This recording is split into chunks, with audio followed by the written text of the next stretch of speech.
The following program is sponsored by CBN. Coming up, the LA Chargers elite quarterback, Philip Rivers. I still have the passion. I think I still have the drive. The 15-year veteran is focused on finishing strong. Embrace each moment that you have. Be where you are. And starting again. He's there for us to call out on him to begin again.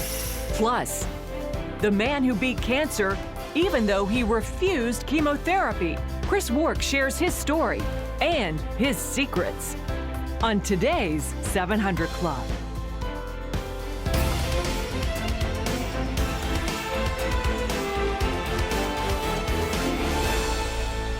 Well, folks, welcome to the 700 Club. If you like theater, watch what happened in the Oval Office yesterday. It was unbelievable. The president faces off against Nancy Pelosi and Chuck Schumer, and he says, look, I want you to know, Chuck, I'm telling you right now, I'm going to shut the government down unless you give me this border security. Now, ladies and gentlemen, I want to show you the numbers. I think you need to understand what they're talking about.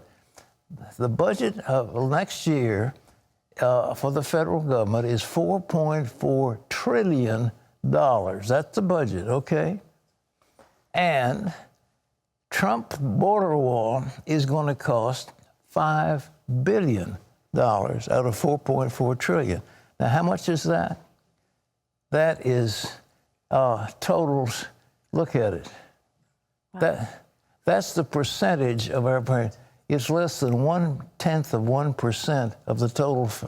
1/10 of 1%, and that has what they're arguing about. 1/10 of 1%. You talk about ridiculous. Well, what's behind it? There's got to be something behind it. Well, the Democrats don't want to lose the Hispanic vote. They want to take Arizona. They want to take Nevada. They want to take California. They want to take Texas. And they want those Hispanics voting for them. So they don't want to pass immigration law. That's the behind it all. Trump realizes that in order to have comprehensive immigration, you first got to shut off the flow of immigrants coming in. They're flooding into the border, flooding in, trying a whole army trying to storm the border. And this is not just a wall. It's to pay for the troops, to pay for the electronics, and pay for all of it. Because he knows until we seal the border, that there can be no comprehensive immigration. He wants an immigration law. The Democrats don't. So they're fighting over less than 1%. Isn't that ridiculous? I had no idea it was that little amount, and it is ridiculous. Well, it's $4 trillion, for heaven's sakes, and then he's talking about $5 billion. It's peanuts. It's a rounding error. It's nothing. But that's what they're fighting over. He needs a little bit of money, but now Trump wants to show his base, I'm going strong. But I tell you, shutting the government down before Christmas, oh my word, checks don't go out to people. I think what they're saying is the large part of the federal budget is already funded, and therefore this will not affect it. I'm not sure about all that. But nevertheless, that's what we're talking about, ladies and gentlemen. And before Christmas, doesn't that make you sick at your stomach? It does me. For heaven's sakes, why don't the Democrats want, to get something done about immigration? We've got all these immigrants, and we showed you the other day that they're about 60% of all the illegals are on welfare. On welfare, it's 4.6 million people who come to this country illegally who are now getting welfare checks.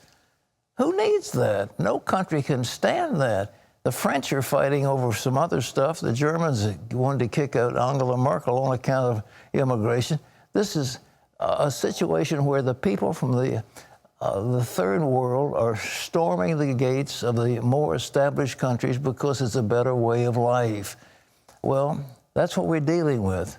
But isn't that shocking? It is shocking, Pat. Well, the funding for a border wall touched off a dust-up in the Oval Office yesterday, as Pat mentioned. Nancy Pelosi, Chuck Schumer came to discuss avoiding a government shutdown, but the meeting quickly became combative when the topic turned to border security. Charlene Aaron has more. The first meeting between the president and Democrat leaders after the midterm elections quickly turned confrontational over the president's border wall, raising concerns if the two sides can reach an agreement to avoid a government shutdown. Did you say Trump? A tense and unprecedented meeting inside the Oval Office. You have the White House, you have the Senate, you have the House of Representatives, you have the votes. You should pass it right now. No, we don't have the votes, Nancy, because in the Senate we need 60 votes. No, but in the House. And we don't have. The main points of contention, border security. President Trump insisting he's willing to let the government shut down if Congress doesn't approve full funding for his southern border wall. So the wall will get built, but we may not have an agreement today. We probably won't. Trump wants $5 billion for his wall. Democrats, though, are offering only $1.3 billion. Pelosi says the government is not worth shutting down over a border wall fight.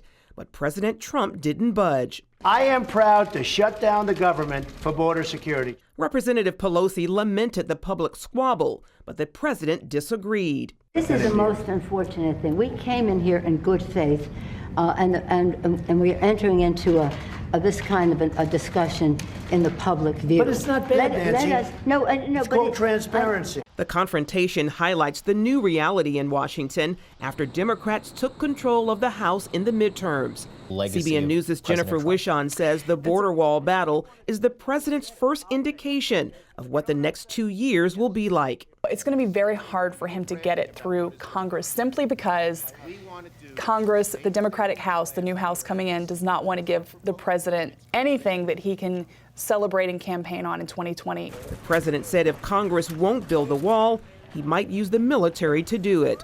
Later, Pelosi and Schumer told reporters that after the cameras left, they proposed a package of bills to keep the government running. We hope he'll take it because a shutdown hurts too many innocent people. And this Trump shutdown, this temper tantrum that he seems to throw, will not get him his wall, and it'll hurt a lot of people because he will cause a shutdown. The deadline to reach an agreement is December 21st, just 9 days away. Charlene Aaron, CBN News. Oh, my. You know, a few years ago, we did a series about a nation of criminals.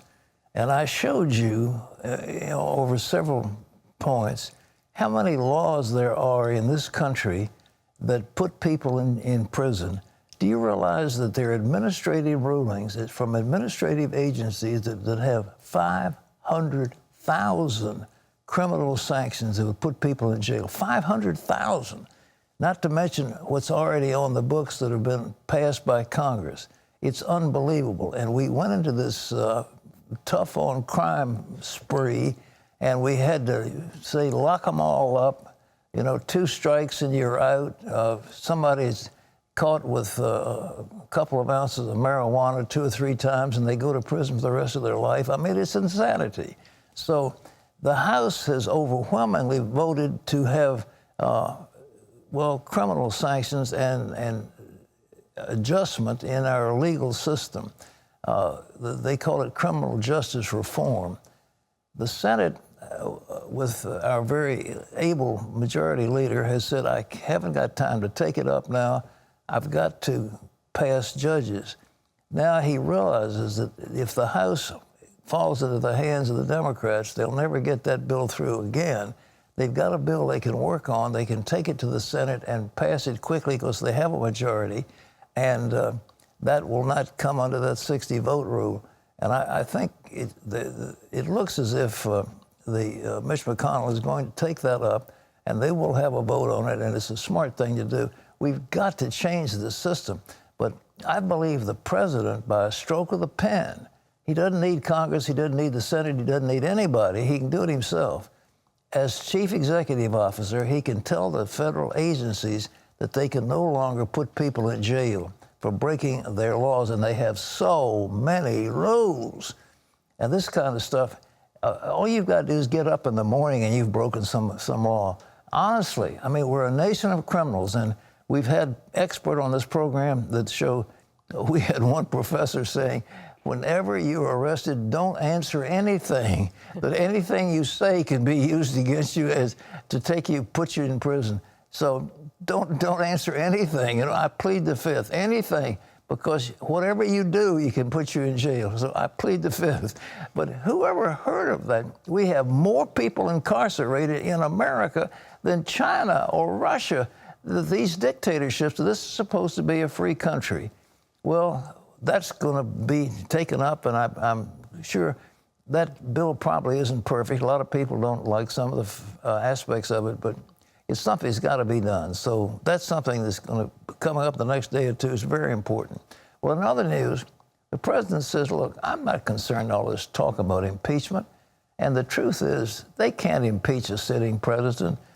What has he done that's impeachable? The answer is, well, if it has anything to do with the Federal Election Commission, I showed you before, 3-3 vote, it's a stalemate, and having to do with campaign finance violation is a civil penalty, not impeachable offense. John? That's right, Pat. In an interview with Reuters Tuesday, the president said of impeachment, quote, I think the people would revolt if that happened. This as Trump's former personal attorney and fixer Michael Cohen faces sentencing today. Cohen implicated the president when he pleaded guilty to paying 2 women during the 2016 presidential campaign to stay silent about alleged affairs. Prosecutors say that's a campaign finance violation and a felony. The president told Reuters the payments weren't a campaign contribution, rather a civil matter. Well, as you heard Pat talking earlier, movement could come soon on a major criminal justice reform bill. Senate Majority Leader Mitch McConnell says the Senate will indeed take it up. He told senators they should be prepared to stay in session the week after Christmas. The bill would be the largest sentencing overhaul in decades, and it has bipartisan support. This has been a priority for President Trump and his son-in-law, Jared Kushner. He's been working behind the scenes for the last 2 years on the legislation. Well, conservative groups have long alleged that Google searches filter out right-leaning websites. Lawmakers posed that question to Google CEO Tuesday. Amber Strong has the story.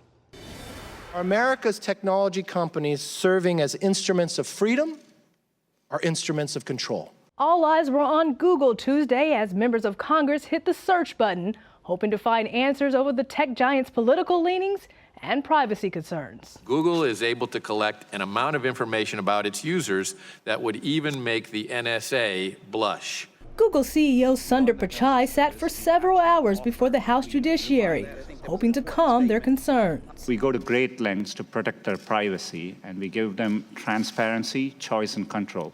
And then there are the accusations of bias. By ranking pages, Google search always favors one page over another. This process, however, turns much more sinister with allegations that Google manipulates its algorithm to favor the political party it likes. California Democrat Zoe Lofgren asked Pichai to explain how Google search works. If you Google the word idiot under images, a picture of Donald Trump comes up. I just did that. How would that happen? We tried to rank and find the best results for that query. So it's not some little man sitting behind the curtain figuring out what we're going to show. The concern is bipartisan. A study from Pew reveals 85% of Republicans and 62% of Democrats believe social media companies intentionally censor viewpoints they find objectionable. This election was particularly hard. A leaked video published by Breitbart shows some Google execs seemingly lamenting the 2016 election results. Pichai says Google doesn't approach their work with bias. Republicans weren't buying it. We saw how upset the top people at Google were. And for you to come in here and say there is no political bias in Google tells us you either are being dishonest, I don't want to think that, or you don't have a clue how politically biased Google is. Pichai also faced questions over whether the company was planning to build a search engine for China. Pichai stated they had no plans to do so. Amber Strong, CBN News, Washington. Thanks, Amber. Pat, back to you. You know, I was talking to our producer earlier today, and he said, you know, these media companies have more power than Standard Oil did under the height of its growth when it was a huge monopoly controlling the oil of the nation. They have enormous power. Google just came from nothing. I mean, when I was working with a firm in Silicon Valley some years ago, Google had just come on the scenes, and it was just a few smart guys coming together. And the next thing you know, they are a giant. Same thing with Facebook. It was like a bunch of people in a Harvard dorm room that put together this Facebook. Now it's this gigantic thing around the nation.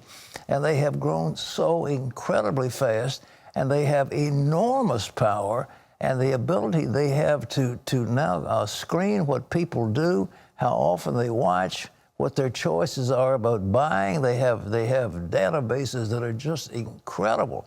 And without question, there needs to be some kind of federal oversight of it. And Congress is dealing with it. I mean, they've had enough of this stuff because there is no doubt that they have been biased against conservatives. Oh, no doubt whatsoever. Yeah. I can't wait till something happens. Well, isn't that amazing, though? I mean, how much they empower Google. I mean, Google, it was nothing. 10 years ago, it was kind of like nothing.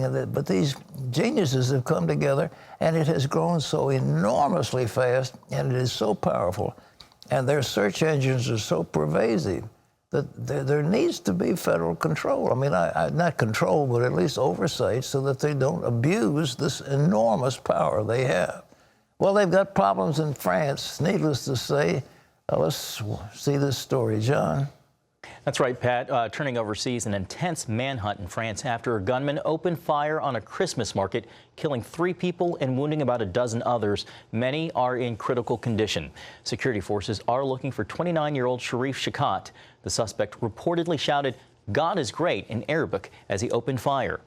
He has an extensive record in France and Germany with 25 cases against him and is considered an extremist. The military had cornered him at one point, but he managed to escape. One eyewitness said he didn't know what was happening at first. After the shots started again, people actually started yelling, and I could hear crowds running away.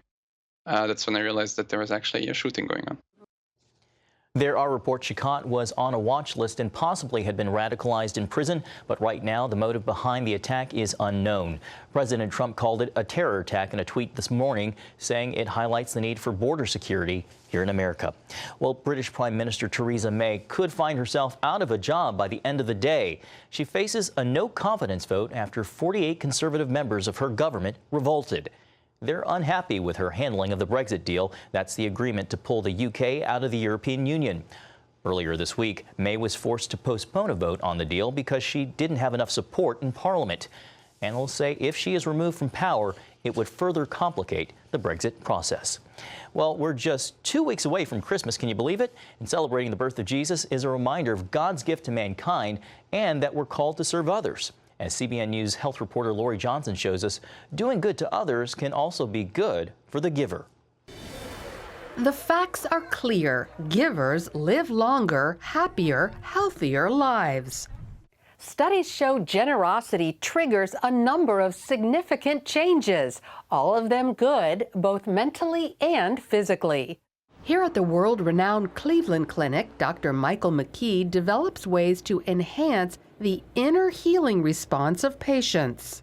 There are tremendous health benefits to giving. Stress leads to illness, and Dr. McKee says giving can reverse the deadly effects of stress. It doesn't matter whether you give time or money, or if it's to a loved one or complete stranger. Well, we know that the giving tends to reduce blood pressure, slow heart rate. Again, giving reduces stress. It reduces depression. Researchers from the National Institutes of Health studied MRIs of people who gave to various charities. They found generosity stimulates the reward center in the brain, releasing chemicals that strengthen our immune system. And we know, again, that there's a release of endorphins. These are the kind of magical chemicals that come from various areas in the brain, and they flood throughout the system. They're cousins, basically, but some reduce pain, some kind of seek out sick-looking cells and exert a healing effect on them. They have many different positive effects. Dr. Stephen Deutsch is the chairman of psychiatry at the Eastern Virginia Medical School. He says doctors commonly use giving in treating depression. We encourage people to not be so self-absorbed and to think about others. We even tell people to practice being concerned and invested in other people. He says the more people give, the easier it gets.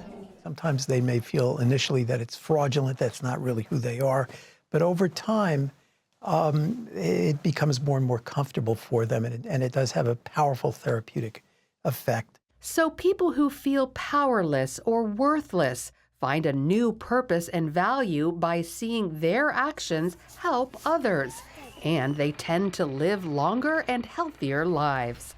Lori Johnson, CBN News.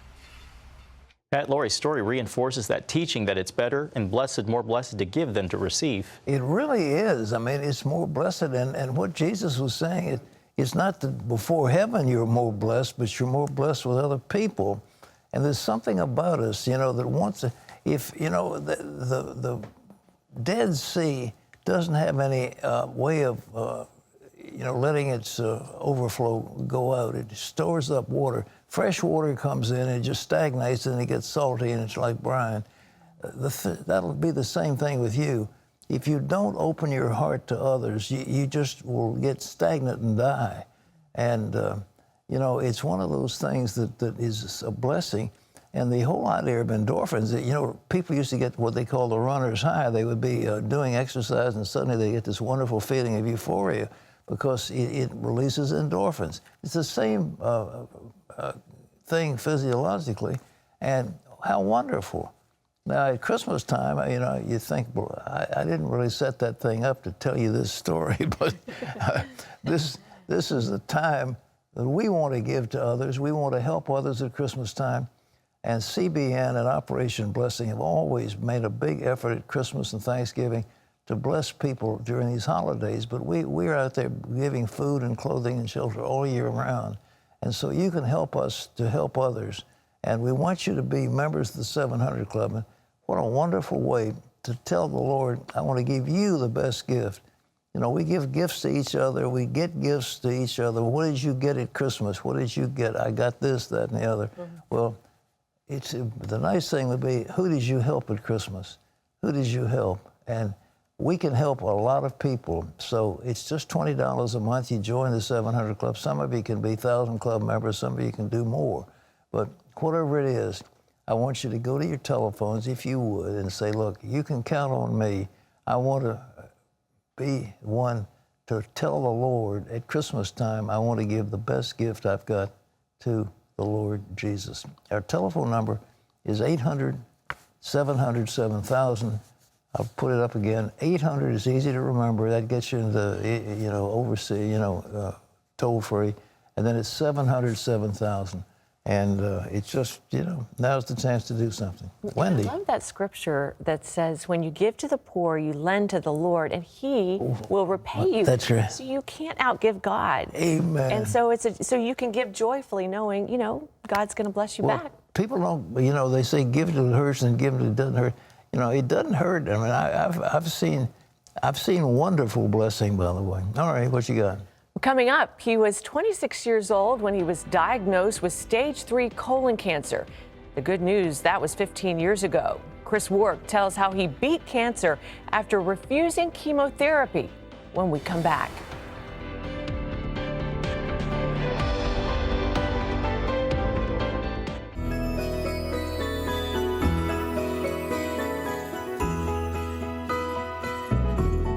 You know, folks, I read a lot of books. I really do. I mean, dozens and dozens of them.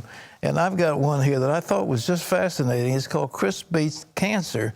I think Laurie got hold of it, but Wendy told her about it. But this guy named Chris Wark, it's called Chris Beat Cancer. It's a fascinating book. He was a 26-year-old husband. He was busy flipping houses. That was what he did. He was recording music, and he was touring with a band. And then 2 days before before Christmas, he was said that you've got stage 3 colon cancer. Take a look. Best-selling author, international speaker, and wellness crusader Chris Wark found himself face to face with death. At 26 years old, he was diagnosed with stage 3 colon cancer. Instead of using traditional medicine, he radically changed his diet. In his new book, Chris Beat Cancer, he shares his story of healing himself with nutrition and offers options for others to consider when facing sickness and disease. It's a fascinating story, and any of you are facing cancer, chemotherapy, and all the rest of it, you really need to read Chris's book. He's here with us. Chris, God bless you. Good to see you. God bless you, Pat. Good to be with you. You were having a pretty good career, and all of a sudden, you had the diagnosis that, how did you find out that you had cancer? I was having abdominal pain. Yeah? Yeah. So it was, it was kind of a weird pain, and I ignored it for most of the year, and then the pain got worse, and I had a colonoscopy, and they found a golf ball-sized tumor in my large intestine. So it was like, oh, you've got a problem. Yeah. All right, so what happened? Did they immediately say this calls for surgery, and they got in and cut something on you? Yeah, I mean, this is what happens with most cancer patients. Right. As soon as the diagnosis happens, I know you've seen this. Yeah. They're rushed into treatment. And so for me, they said, we got to get this thing out of you before it spreads and kills you. And so I'm like, okay. Yeah. Right? And so I had the surgery, and, a couple things happened in the hospital, which I thought was so strange. They served me a sloppy Joe. Yeah. Right? That was right after surgery? The first meal after surgery was a sloppy Joe. And I remember looking at it going why are they serving this kind of food to sick people? Yeah. And I asked my surgeon the day they told me I could go home. I said, hey, is there any food I need to eat or avoid? And he said, no, just don't lift anything heavier than a beer. Than a beer? Yeah. Okay. So then that's when I started to realize that the medical community is not putting any value on nutrition. They don't teach it in medical school. Right. They really don't. They hate vitamins. I mean, people come out of medical, it's like they hate vitamins. I've dealt with them. I know how it is. Yeah, so I got home from surgery, and I was recovering, and they told me I needed 9 to 12 months of chemotherapy if I wanted to survive. And I didn't have a good feeling about it. I didn't have peace about it. All right. And so I just prayed, and I said, God, if there's another way, show me. And information came to me just within days about healing with nutrition. And I had a huge epiphany, and the epiphany was, the way you're living is killing you. Mm. And when I realized that, I also realized, wait a second, maybe I can radically transform my life and help my body heal. But the pressure to have chemotherapy was overwhelming, wasn't it? It was intense. Yeah. The doctors, a lot of family members. My mom, in the beginning, my mom was the only person that supported me, but my wife came around pretty quick after that. But yeah, it was tough, man. I was talking on the Facebook broadcast about it was kind of like stepping out of the boat. Peter's stepping out of the boat, right? Everybody's in the boat going, you're crazy. Yeah. And Peter's like, well, I don't know, I got to do this. What did you start doing? So the first thing I did was I stopped eating the Western diet. I stopped eating all animal products. I stopped eating fast food, junk food, processed food, and I went back to the Garden of Eden and started eating fruits and vegetables. Fruits and vegetables. And now when you say the Western diet, you're talking about hamburgers and hot dogs and roast beef and all the stuff you get, The Western diet is a diet that's high in animal protein. Right. It's high in fat, it's high in sugar and salt and oils. Mm-hmm. And processed flour, and of course all the food additives and the processing and fast food and all that. And so I went to the purest, most simple diet I could, that made sense to me based on information I had at the time, which was raw fruits and vegetables, straight from the earth. And I figured, you know what, if God made it, it's good. All right. Right? And I believe that he made the earth for us. Where do you find it? Did you go to Whole Foods or something? So I live in Memphis, Tennessee. There was one Whole Foods. Yeah. This was January 2004. All right. There was one Whole Foods, and yes, they had organic produce. And so that was the only place I could buy food at that time. And so I bought a juicer, and I just started loading up on fruits and vegetables. In my mind, I thought, you know what? I'm going to overdose on nutrition. What would happen if I just put in so much good stuff into my body, more than it can even than it needs, and let it do what it needs to do with it? And what happened? Well, what happened was I started to feel very different. You did? Yeah. I mean, I got tons more energy. I started to, physically, I just felt so much better. And I also found a nutritionist. I found an integrative oncologist who supported me. And we monitored my blood work and had scans along the way. And I just did everything I could find and afford to help myself. But there's a big thing I want to make sure I talk about is forgiveness.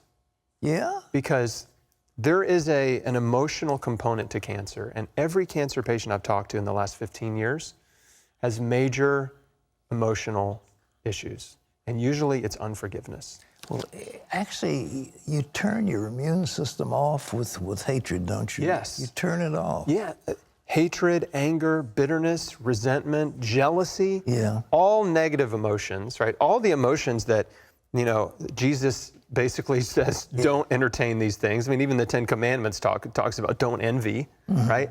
All these negative emotions suppress your immune system when you harbor unforgiveness. And so one of the most powerful things you can do for yourself if you want to prevent cancer or if you need to heal something. Who'd you have to forgive?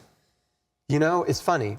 I didn't have a tough childhood. My parents stayed married. I was never abused. I didn't have any childhood trauma, but I was insecure and judgmental and critical, and I just let a lot of little stuff build up. So there was no one person that I had a big issue with. But I decided to go through my life chronologically and just one by one forgive every person by name that I could think of. And it's a process, right? You can't just do a blanket like, okay, I forgive everybody, I'm done.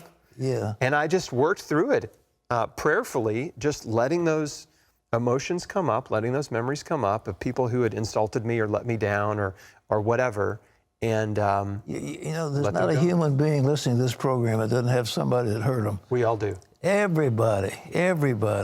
We all need to do it, and it's so powerful. And the crazy thing is, Jesus had this huge emphasis on forgiveness, right? Yeah. It's part of the Lord's Prayer. He said, if you don't forgive on earth, your heavenly Father won't forgive you. And what one of the last things he did on the cross?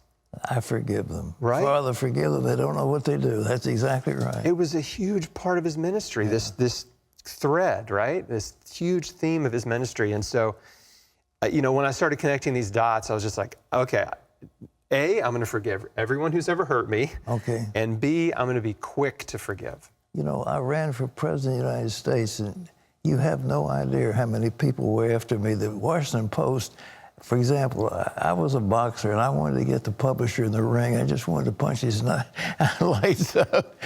Really, I had to forgive him, by the way, and them. And there was a whole bunch of them that I went through myself. I cannot even imagine. And what's funny is my parents actually supported your presidential campaign. Yeah, I remember that. Smart people they are, obviously. Okay. They were behind you. Yeah. But all right, what happened to your cancer markers? So what we did was we just monitored my markers over time, and my cancer markers were really not ever an issue. So some people, they just don't show cancer markers. But I had a chronically suppressed immune system based on my blood work. And so it took time for my white blood cell count to come back into normal ranges because it was abnormally low. When you've got a very low suppressed immune system, your body is vulnerable to cancer. And so after about a year, it started to come back, and then had another scan around 2 years. And then I just kept doing what I was doing, right? Just kept fruits and vegetables, juicing, just kept putting the good stuff in, right? Forgiving people. Was any particular kind of vegetable? I know you. The most potent anti-cancer vegetables. Yeah. Garlic, onions, and leeks. Really? Oh yeah, they're at the top. And then right below those are the cruciferous vegetables, broccoli, cauliflower, kale, cabbage, Brussels sprouts. Yeah, all right. And it just so happens all those vegetables I named are the least consumed vegetables in the U.S. So we're not eating enough cancer-fighting foods. And then as far as fruits go, berries are the most potent anti-cancer fruits. Blueberries, blackberries, raspberries, strawberries. So I ate giant salads full of those vegetables. I made fruit smoothies, fresh fruit smoothies. I was juicing carrots every day. Again, just... What about juice? what does juice do for you that you don't get from their other? Well, so juicing is, you kind of look at it like medicinal food. Juicing isn't necessary for health, but if you're in a healing crisis, what juicing does is it gives you concentrated amounts of nutrients. So from carrots, for example, concentrated high amounts of beta carotene. It comes faster into your bloodstream? It goes right into your bloodstream. Okay. And for someone who's sick, like if you have cancer, usually cancer patients have an energy problem and a very low energy. And so digesting food requires energy. And when you start juicing, it goes right in your bloodstream, it gives you quick energy, and it delivers all these anti-cancer nutrients to your cells. What about the scans and the MRIs and all that? Did you have to go through I had some, but I talk about this in the book too. CT scans are one CT scan is the equivalent of hundreds of X-rays. And so CT scans and diagnostic scans can cause cancers later in life. And so you want to be very wary and mindful of not getting over-scanned. So it can be helpful just to see what's going on, but I only had, I think, 4 CT scans total over the course of several years. One full body scan is equivalent to what? Oh, hundreds of X-rays, depending on the part of your body. Really? Oh, yes. Do the doctors know that? Yes. They do know it? Yeah. Well, you know, the whole thing about chemotherapy is it kills cells, it kills healthy cells, but people who have that lose their will to fight, don't they? I mean, they're enervated and so listless. The treatments are so brutal and difficult to endure that many patients who have a strong will to live in the beginning, their determination is eroded because of the suffering through treatment. And probably the most scary and shocking statistic in the whole cancer world is that the death rate for all cancers has only improved 5% since the 1950s. Why do doctors, I've dealt with so many people because I deal with, the sick and dying, and those who've had chemotherapy are wasted. They don't have the will to live. It's unbelievable, and yet everybody thinks they've got to take chemo. Why? Why don't they have some other treatment? Well, that's a long answer, but there's no money in nutrition, right? There's no money in diet and lifestyle medicine, and there's no money in prevention. And so our medical industry is driven by profit, and the biggest sources of profit are patented pharmaceutical drugs, chemotherapy drugs. And really, the incentive is very simple. In order to make billions more dollars, all they have to do is come up with a new drug that works a little bit better than the current drug. You said one doctor said, you're not of any value to me. Didn't he say that or something? He said, yeah, the first oncologist I saw said, he was trying to talk me into chemo, but he said, listen, I'm not saying this because I need your business. Yeah, I don't need your business, yeah. Which is a sales technique. Yeah, sure. And it's called the push away. And I never went back to him. Never went back to him. I don't need your business? Yeah. Because do they get a cut from these drug companies? It's big business. The average cancer patient is worth over $300,000 in revenue. That's from surgery, hospital visits, physical therapy, breast reconstruction, on and on, all of the stuff associated with cancer. And of course, chemotherapy treatments, and private practice oncologists make up to 2/3 of their income from the markup on chemotherapy drugs. So they get a piece of the action? Yeah. They do? Yes. That's really a disincentive. I mean, in certain other cases, if you got a cut of it, you'd be considered a lawbreaker. It's the only segment of the medical industry where doctors make money off the drugs they prescribe. Chris, that's shocking. The average person watching this program doesn't believe that. Say it again. I mean, really. Private practice oncologists make up to 2/3 of their income from the profit on the drugs they prescribe off chemo. I'm talking about chemotherapy drugs. And so they don't have any incentive to find an alternate. I mean, they get no money off fruits and vegetables. Of course not. Yeah, I mean, if they send you home and say, and they don't have permission to do that because of the law as well, right? But if they said, let's look at your life. You need to lose weight. Yeah. Like, we need to get you on a healthy diet. We need to start exercising. We know all these things increase cancer survival. But they're not allowed to do that. They have to say, we're giving you standard of care, which is chemotherapy. If you get insurance will pay money for the treatment you were talking about. They won't pay any money for natural holistic treatment at all? No, not much. I mean, not much, if any, depending on the policy. Yeah. So I mean, it's not the doctor's fault. You know, doctors are good people, but they're trapped in a system that pays them really well despite the results. Ladies and gentlemen, if you're not shocked at this, you should be. Chris beat cancer, but to think of people who prescribe chemotherapy getting a cut of the action, that is horrifying. It is. It's the truth, too. But I want to share one more resource for your audience, too. Please. I have a free guide on my site. It's called 20 Questions for Your Oncologist. It's a free download. Okay. And it will empower anyone, if they're a cancer patient or a caregiver, with the right questions to ask before they start treatment, right? So they get the full picture, because patients only get 15 to 20 minutes with the doctor before they even start treatment. I mean, it's not enough time. You don't know what you're getting into. So we just, you know, at the end of the day, I just want to help people make the best decision for them. I had a Gleason 7 on a prostate cancer, and I've been through the whole 9 yards, and I'm healthy because I had some things done, but I didn't. This chemo is for the pits. I wouldn't have thought about it. Chris, it's a great book. Chris Beat Cancer. You get the book. It's available where books are sold. Very interesting. Thank you, sir. Thank you, Pat. God bless it's a pleasure. You. All right, Wendy, what you got? Thanks, Pat. It is a great book. I've read it too. Well, you can also hear more of Chris's story on our Facebook page. Just go to facebook.com/700club. Well, coming up, NFL quarterback Philip Rivers reflects on 15 years at the top of his game. I still have the passion. I think I still have the drive. I still can't stand losing, but I'm able to just handle it all better with a little more even keel temperament.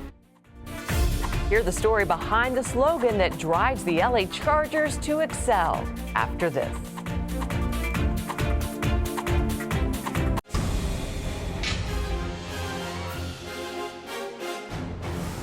Welcome back to the 700 Club. Pope Francis wants to change the wording of one verse in the Lord's Prayer. The London Daily Express reports he supports the most recent translation research on Matthew 6:13, which indicates the English version of that passage is incorrect.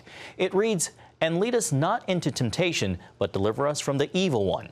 The researchers who've studied it for 16 years say it would be better translated as, "Abandon us not when in temptation." The Vatican says it will change the language to clarify that God does not tempt people. Well, a historic renovation is taking place at the Church of the Nativity just in time for Christmas. Visitors can look at ancient mosaics and columns being restored at the church in the town of Bethlehem. It was built in the 4th century in the spot where Jesus was believed to be born.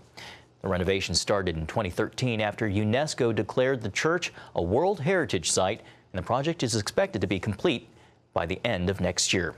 Well, you can always get the latest from CBN News by going to our website at cbnnews.com. Pat and Wendy will be back with more of the 700 Club right after this.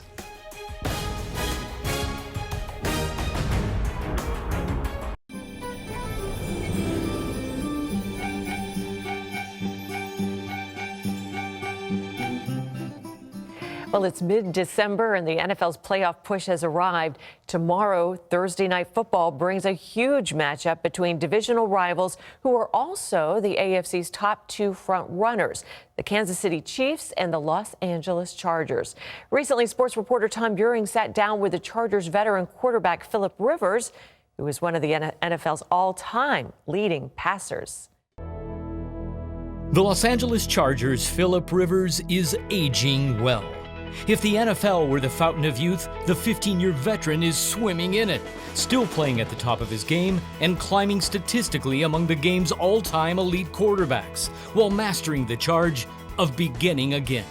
So at this stage of your career, if we were to compare it, players are in their decline, but not for you. Your success continues to surge. I still have the passion. I think I still have the drive. I have all of those things. Mentally, physically, spiritually, I'm in a good place. You know, I'm steady. And I do think some of the young guys have helped with that too. Their kid-like demeanor, and have fun and enjoy that with them, because it's such dynamic from so many different places, from so many different backgrounds that you get to be around each and every day. And I really enjoy that part. Preparation, when do you know it's enough? I think you just know. For me now, I think it took time when you're working and you're studying third downs, you're studying red zone, and you're studying all these things as part of the game plan. To me, some of preparing is relaxing. It's not constantly working, it's having that good balance. And I don't know, though, that you ever stop preparing until the ball gets kicked off. What do you find to be the most challenging adjustment you've had to make as you evolve as a quarterback?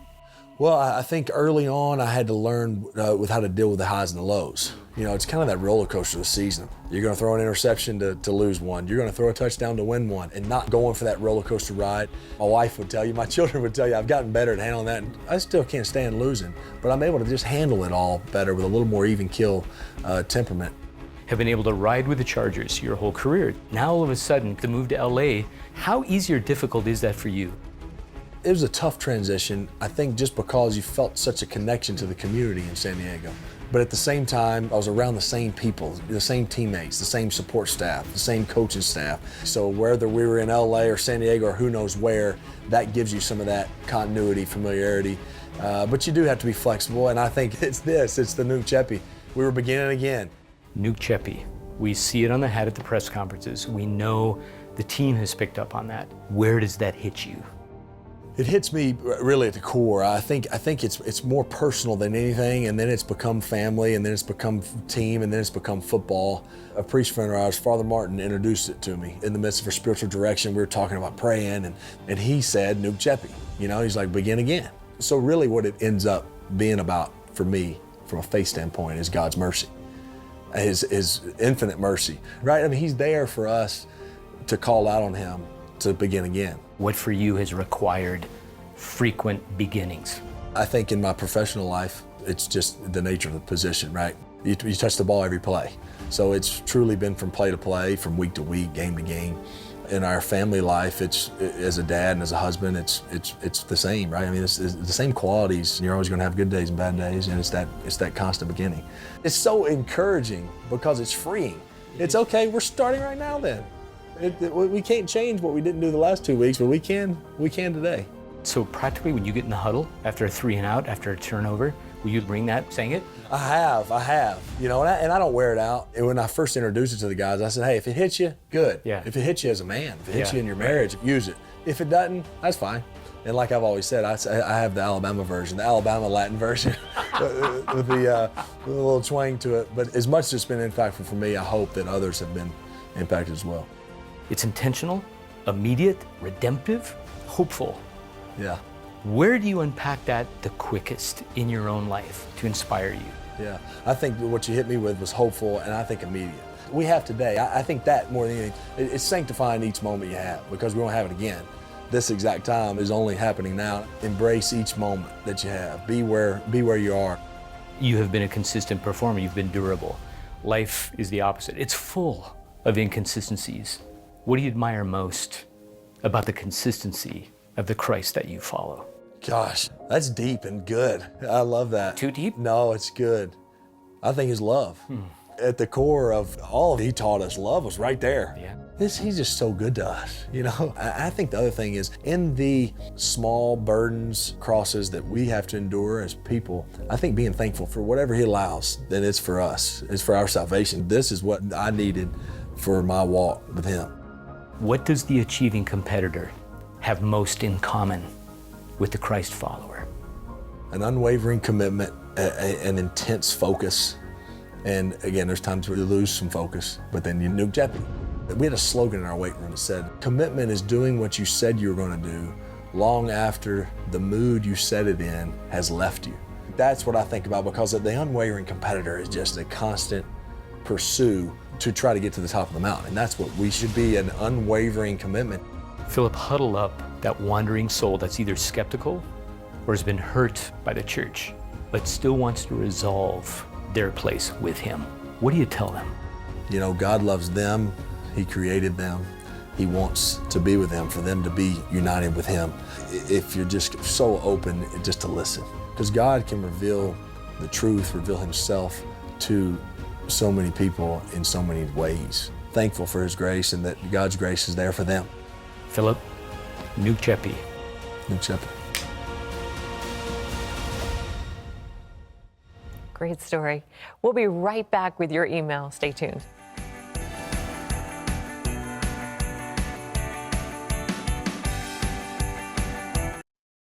All right, time for your email. Nora says, Pat, which version of the Bible do you read? Are there any we should stay away from? Well, I think the NIV is very well done. It was done by Zondervan and a committee of evangelicals did the translating. It's very, very good, but there's some other ones. The American Standard, there's several of them that are quite good. What do you think about the Message? It's so different. The Message was a fellow who I was in seminary with, Gene Peterson. Wow. We were in that prayer group together, seeking the Lord years ago, and he did that. It's a rough paraphrase. A modern. Yeah, of course the Living Bible is one that we put out at CBN. So the word's pretty all the way through. Okay, well, that's all the time we've got. We leave you with today's Power Minute from Psalm 115. May the Lord give you increase more and more, you and your children. Well, that's all the time we got for today's. Tomorrow we've got an alarming report on the rising of the PC climate in Canada, a warning to the United States. And for all of us, this is Pat Robertson. For Wendy and me, we'll see you tomorrow. Bye-bye.